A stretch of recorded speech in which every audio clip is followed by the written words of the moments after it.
these might be the most important roster decisions the Red Sox have made this spring.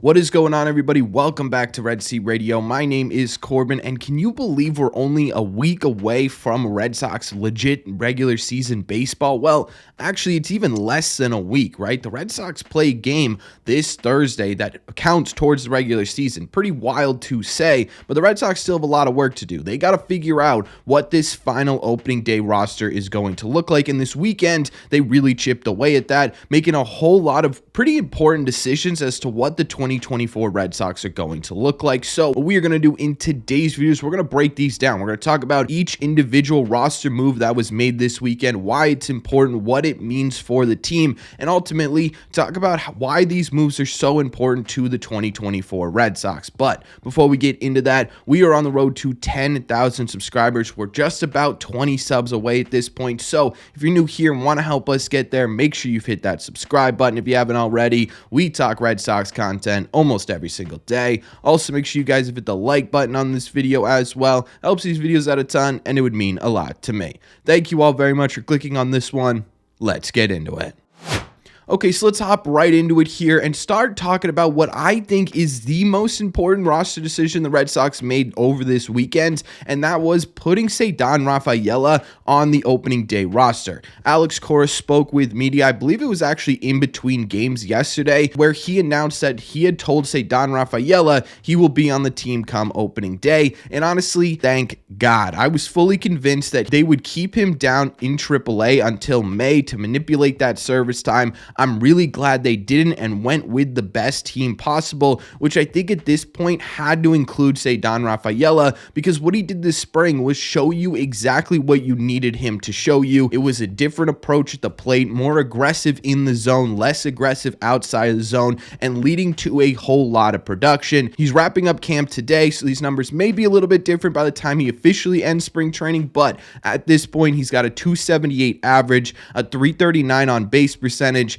and a 556 slug, which is good for a 133 WRC plus, or as we always say, about 30% above league average production. Now, my guess in terms of where he starts the year and how this is going to impact the team is that the Red Sox end up with a bit of a rotating outfield of Tyler O'Neill, Jarren Duran, and Wilyer Abreu. Now, it isn't officially confirmed that Wilyer has made the team. There is a possibility that he's down in AAA, but it feels like the Red Sox are very confident in who he could be. Despite his struggles this spring, he's getting a lot hotter at the plate, and I still see him on the everyday opening day roster, but I have a feeling Ceddanne Rafaela is going to be in this Red Sox lineup, at least for the beginning of the season, on a pretty everyday basis. My guess is that he spends most time in center field, as that's where everyone in the Red Sox organization sees him as most valuable, right? Especially with the Red Sox focus on better defense this season, having an outfield of Tyler O'Neill, Ceddanne Rafaela, Jarren Duran, and Wilyer Abreu is going to be really, really solid defensively, and a very, very athletic outfield, right? Ceddanne, Tyler O'Neill, and Jarren Duran are really, really quick. Wilyer Abreu's got a really nice arm, and he's pretty decent defensively in the outfield as well,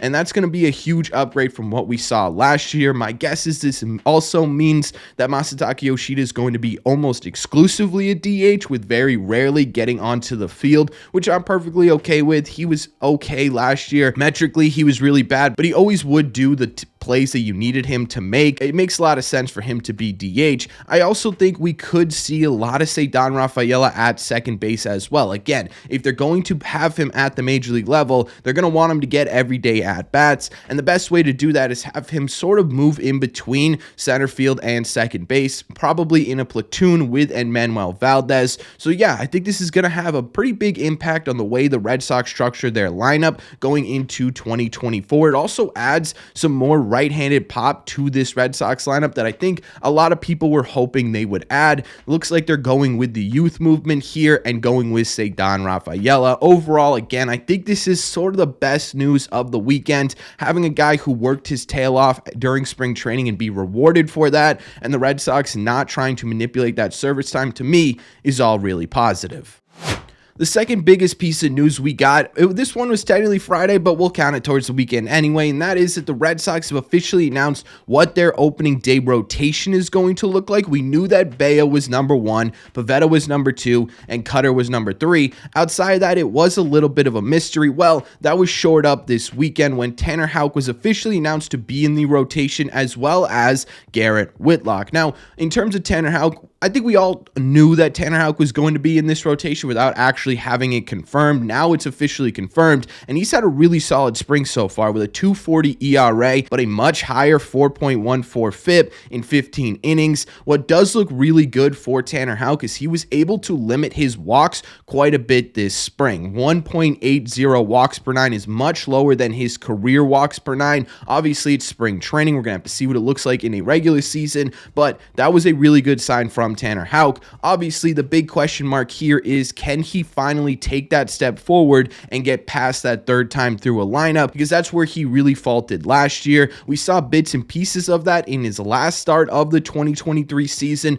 The hope now is that if he can get to what he was doing in the last 1 or 2 starts of the year last year on a regular basis, he could be an everyday back-end starter. Obviously, the other winner here is Garrett Whitlock, who I'm still kind of nervous about. I don't love the idea of Whitlock in this rotation. During my roster predictions, I actually put him in the bullpen, but the Red Sox still feel as though he has a decent chance of being a solid starter, and I do think that chance is still there. Obviously, that ceiling is still there for Garrett Whitlock, and in the last 2 weeks of spring training, he really did prove that. He had a couple of rocky starts to begin the spring. He really sort of settled in over the last half of the spring, and overall, he finished with a 3.45 ERA and a 3.93 FIP over 15 2/3 innings. Really sort of solidified Garrett Whitlock's spot. They did option Cooper Criswell to AAA Worcester. He has now officially become sort of that AAA Major League ready starter depth that the Red Sox didn't really have before this move. So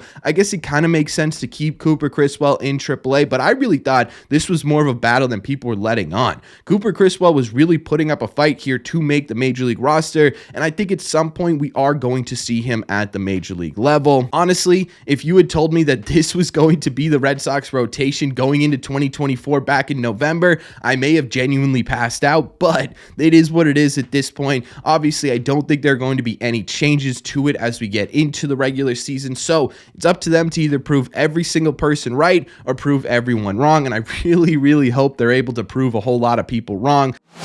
The Red Sox also made some pretty important bullpen decisions here, one being that Josh Winkowski officially made the Major League team. We knew he had been moved to a bullpen role over the last couple of weeks, but what we didn't know is whether or not he'd actually make the big league team. That got announced officially this weekend. It was mostly due to the fact the Red Sox didn't know if they could have a couple of multi-inning relievers, and we'll get to that in a second, but Josh Winkowski they end up making room for, and honestly, I think this is the best decision. 2 weeks ago, I actually predicted that Josh Winkowski would make the Red Sox rotation. Since those last 2 weeks, it really became apparent that he just wasn't ready to be an everyday starter for the Red Sox, and we know what he could do in the bullpen, right? Last year, he had a 2.88 ERA with a 3.91 FIP in 81 1/3 innings, and he was a really solid fit for the back end of this Red Sox rotation, specifically to get you through that 7th and 8th inning, either to set up Kenley Jansen or get to Chris Martin. He did a really great job of that last year. Based on what we saw this spring, especially over the last couple of weeks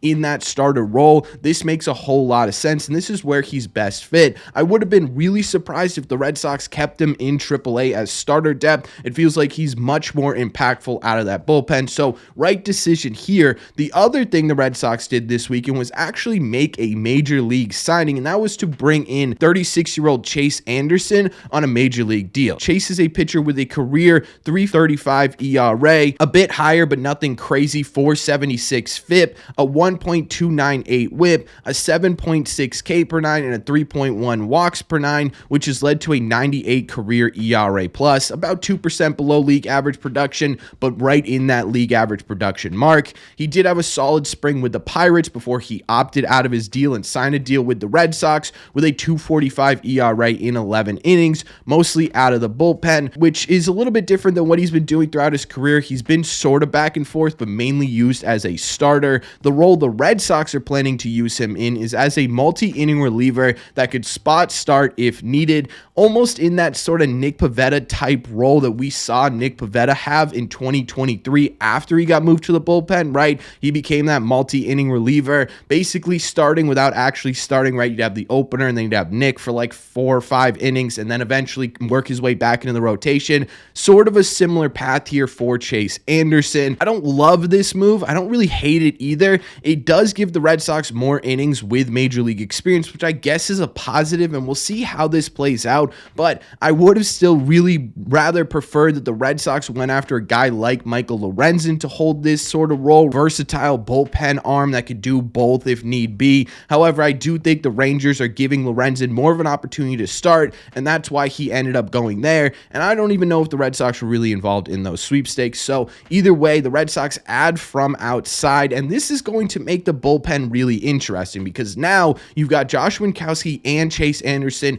confirmed to be in this bullpen, which creates 5 certified bullpen spots. Martin, Jansen, Bernardino, Winkowski, and now Chase Anderson. That only leaves 3 spots left available. The Red Sox right now only have 1 lefty pitcher on their entire pitching roster going into 24, so my guess is they're going to add another lefty to this mix, and that's either going to be Joely or Lucas. Then you've got 2 more spots left, and that's for 3 different people. Justin Slayton, who I assume is going to make the opening day roster. He's been really good this spring, and he's a Rule 5 pick. And then it's down to Isaiah Campbell or Greg Weiser. My guess is that they go with Campbell and leave Weiser in AAA, although both of them have been really, really successful this spring. So yeah, this is going to have a big impact on what the Red Sox look like as well. In my opinion, they may even go with just Bernardino as a lefty and have Joely Rodriguez and Lucas Latiche start in AAA if they don't opt out of their deals. But I also think with there only being 1 lefty, that doesn't seem super possible. So it's probably going to come down to either Campbell or Weisert for that last bullpen spot.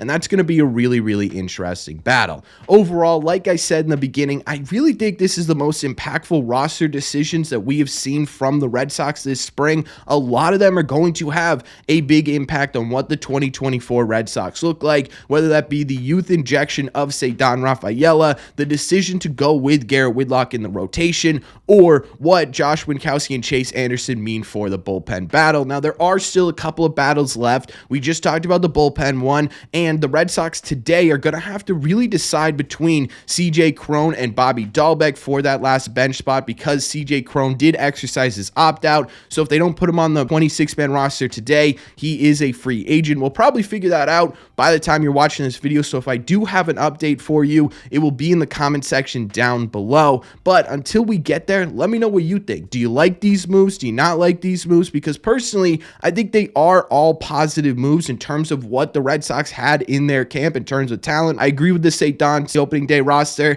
I don't love, but I also don't hate Garrett Whitlock in the rotation. And the bullpen moves to me do make a lot of sense, even though I'm not super pumped about Chase Anderson. So let me know what you think in the comment section down below. As always, if you made it to the end of this video, do me a favor. Make sure you guys hit that subscribe button if you haven't already. If you're new here, we talk Red Sox content almost every single day. Also, make sure you guys hit the like button on this video as well. Helps these videos out a ton, and it would mean a lot to me. Thank you all very much for clicking on this one, and I will see you in the red seats.